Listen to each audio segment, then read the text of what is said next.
Today's read aloud is called The Carpenter's Gift, a Christmas tale about the Rockefeller Center tree, by David Rubel, illustrated by Jim LaMarche.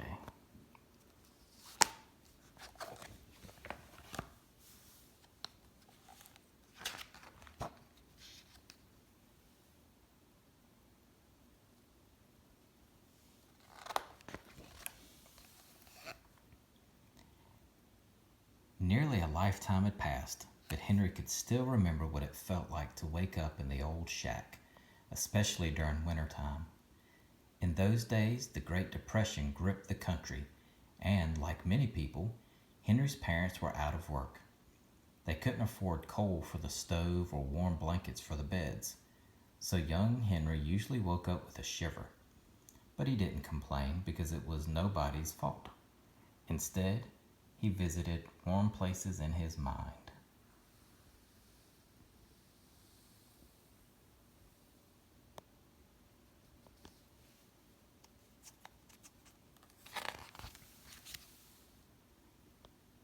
One day in 1931, actually the day before Christmas, Henry was reading a book when he heard the loud toot-toot of a car horn. He opened the front door and saw his father behind the wheel of a borrowed truck. "Go for a ride, Sparky?" his father shouted over the rumbling engine. "You bet," Henry shouted back and raced inside to get his coat. Riding in any sort of car was a special treat for Henry, not to be missed. Soon he was sitting beside his father, nose pressed to the window glass.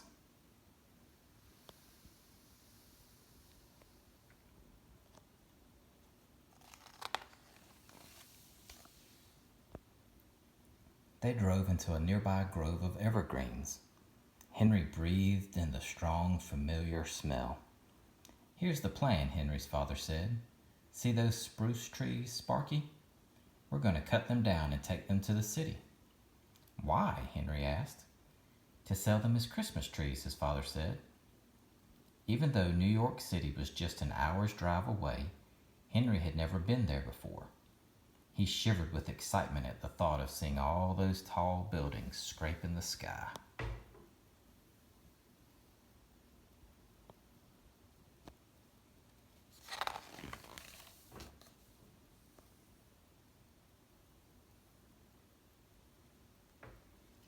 When Henry and his father reached Midtown Manhattan, they began looking for a place to park and unload. Driving down Fifth Avenue, they found a good spot next to a construction site. "Mind if I sit up here?" Henry's father asked a worker. The man looked them over. It didn't take him long to figure out that Henry's father was down on his luck. "No problem," the man said. "I'll give you a hand. My name's Frank." Then he turned around and called out, "Hey, Mike, Paulie, help me out here."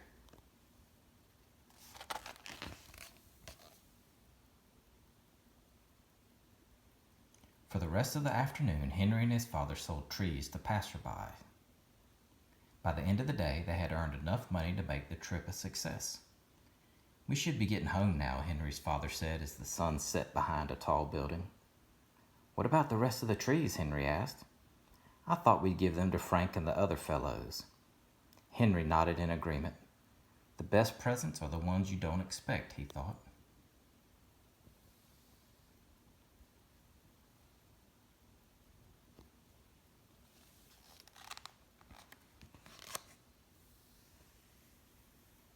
Because it was Christmas Eve, the workers were having a little party.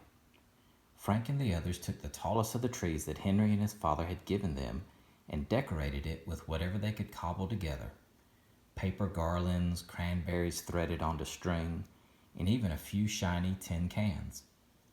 Henry added an ornament of his own, made of newspaper that he folded into a star. In the background, he could hear his father talking with Frank about grown-up things. The hard times for Henry's family, the shack in which they lived. But Henry didn't want to think about those things. He just wanted to look at the most marvelous Christmas tree he had ever seen.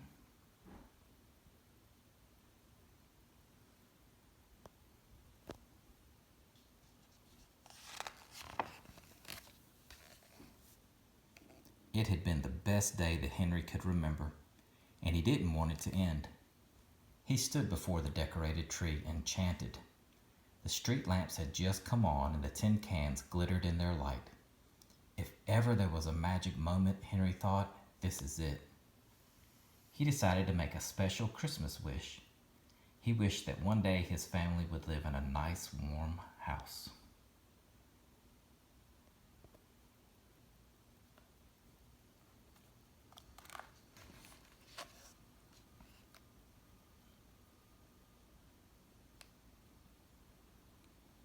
After making his wish, Henry opened his eyes. His gaze fell on a pine cone lying on the ground. He picked it up and was turning it over in his hands when he felt his father's grip on his shoulder. "Time to go, Sparky," his father said. Henry stuffed the pine cone in his pocket and said goodnight to the workers. He walked with his father back to the truck.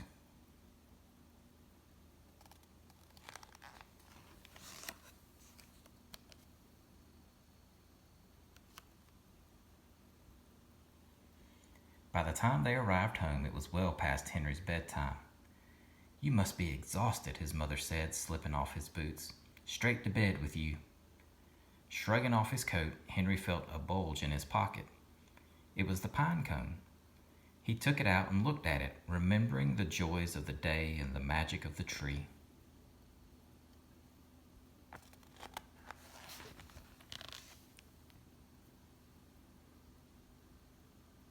The next morning, Henry's parents let him sleep late. In fact, it was well past 8 when the toot-toot of several car horns woke him. Rushing to the window, he saw 3 trucks pulling up outside. All were loaded with lumber and other building supplies. At the wheel of the first truck was Frank, and behind him were other Rockefeller Center workers. What were they doing so far from the city on Christmas morning?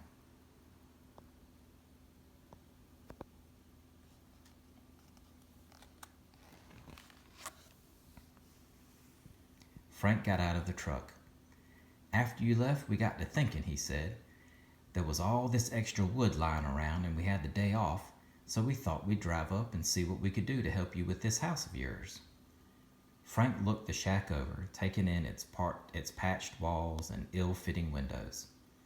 "I think we'll have to make a fresh start," he said. Henry's father didn't have words for the way he felt, so he simply took Frank's hand and shook it.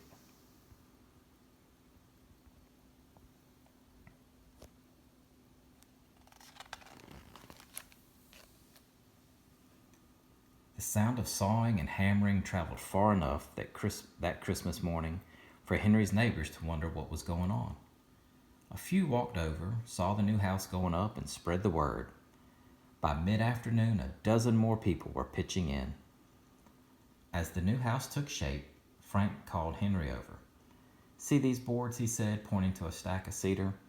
We're going to use them to trim the windows, but they've got nails in them. I need you to pull the nails out." Henry moved to fetch the boards, but Frank called him back. Digging into his toolbox, he handed Henry an old claw hammer. "You'll be needing this," Frank said. By nightfall, the frame of the new house was nearly done. By week's end, it had a roof. Soon enough, it was ready for Henry and his family to move in.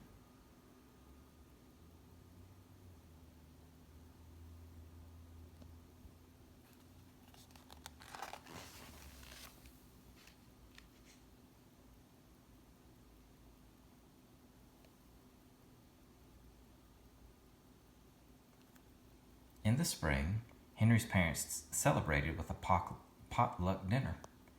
They invited everyone who had helped build the house. Henry was glad to see Frank again. He was ready to return the claw hammer, but Frank wouldn't take it. "You keep it, son," he said. "It may come in handy someday." After dinner, Henry sat happily in his very own room. He thought about his Christmas wish and couldn't believe it had actually come true. He knew he should do something special to express how thankful he was, and he thought long and hard about what that might be. Finally, he decided to plant the pine cone. Maybe he could be Jack from the Beanstalk story, and the pine cone could be his magic bean.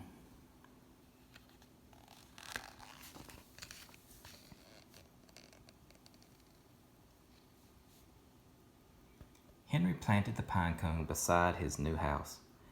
In time, a seedling emerged. Henry watered and weeded it. As time passed, both he and the tree grew tall and strong. Henry especially liked to hammer away in its shade, and he became quite a good carpenter, building many projects with his skilled hands.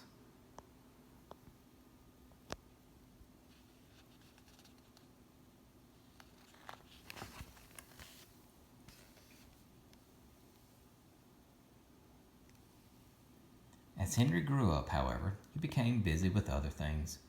He got married, moved away, and had a family. Most summers, though, he returned to visit his parents. On lazy days, he sat beneath the tree with his son, teaching him how to build things with the old claw hammer.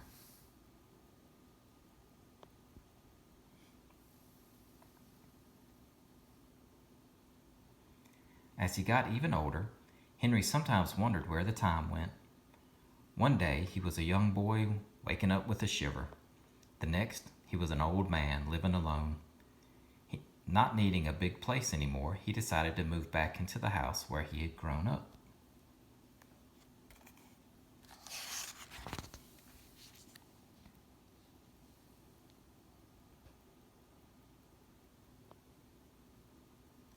To keep himself busy, Henry began working on the house, which was showing its age. He especially liked using the old claw hammer. Its polished handle, smooth and dark from wear, felt comfortable in his hand. One day, as Henry worked on the front porch, a man drove up to see him. The man told Henry that he worked for Rockefeller Center and that it was his job to pick out the new Christmas tree each year. "I just love your spruce," the man said. "When I saw it from my helicopter yesterday, I knew that it had to be this year's tree." Henry wasn't sure what to do. He knew that being asked was an honor, but he and the tree had been together a long time, and he was reluctant to let it go.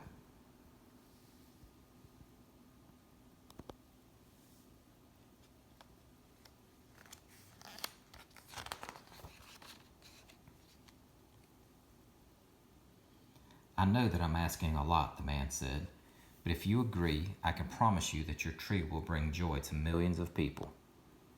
Henry thought some more. "And when the holiday season is over," the man continued, "we mill the tree and use the lumber to help a family in need build a new home."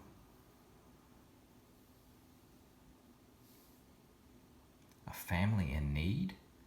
Suddenly, Henry felt a shiver, and the calendar in his mind flipped back to 1931, driving to New York City with his father, meeting Frank and the other workers, building the house, planting the tree.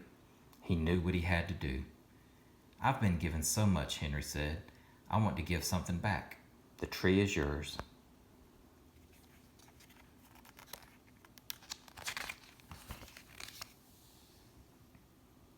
Just before Thanksgiving, Henry received an invitation to the tree lighting. On the special day, a car picked him up and drove him all the way to Rockefeller Center, where he met the family whose new home would be built with the tree's lumber. They hugged him and thanked him many times for his generosity. Afterward, Henry stood off to the side and watched the family's young daughter. "It's so beautiful," the girl said softly as she stared up at the enormous tree. Then something caught the child's eye. A pine cone had fallen to the ground.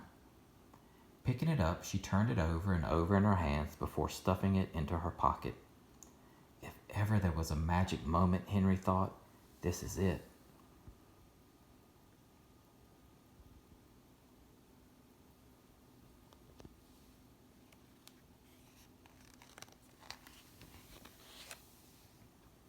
Henry walked over to the girl, and they stood together, gazing at the glittering tree. Then Henry reached into his coat pocket and pulled out the old claw hammer. "Here you go, Sparky," Henry said. "You'll be needing this."